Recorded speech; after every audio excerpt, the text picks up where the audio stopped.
Yeah, before anything else, we would like to congratulate being the finalist of Mr. Grand Philippines 2024. Can you Alright. introduce yourself first? Hello, I'm Jericho Ponce. I'm 25 years old from Cavite. Alright, so my first question is how does it feel na finally, you're already part of the official candidates for Mr. Grand Philippines 2024? Well, syempre halo-halo. It's something new and parang it's an awakening na para ka natulog for a while. Ngayon, mag-prepare ka na ulit, magpupursige ka na ulit to build yourself or to fix yourself up kasi you have to present yourself very well here. Alright, is it going to be your first time entering the male pageanting world or did you have prior experience? Kakapasa lang namin ng title from last year. So, ay kakatapos na ng reign namin. Ayun, I had last year. I see, okay. And my next question is, what's your game plan? Like, ano yung plano mo coming to the competition? Kasi it's going to be a very tight competition. There are a lot of, big names that you'll be put up against. So, what's your game plan?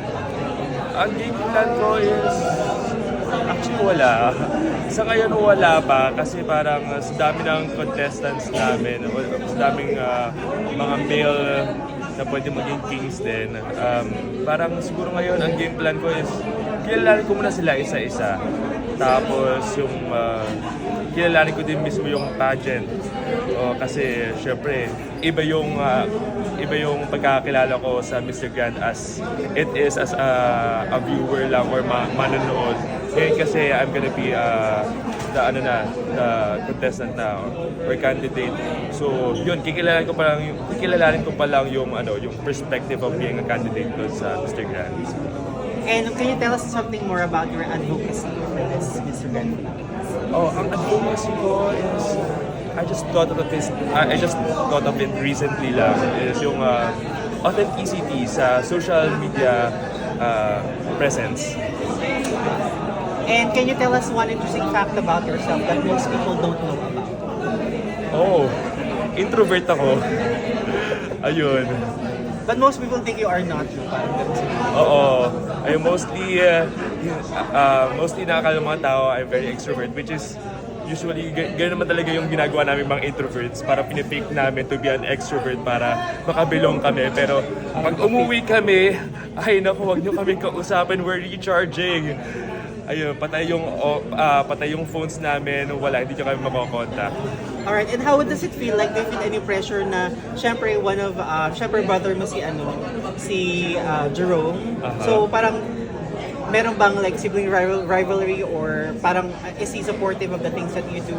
I think, hindi ako makapagsalita for everyone, pero I think may mga, may mga magkakapatid na artista na dinadaanan lang yun, yung sinasabi nilang siblings rivalry, parang aiming for the bigger title or bigger name, achievement. I think I already surpassed that. Siguro kung before I was younger then, hindi ko pa kilala talaga yung kuya ko kasi recently lang kami nag-reconnect.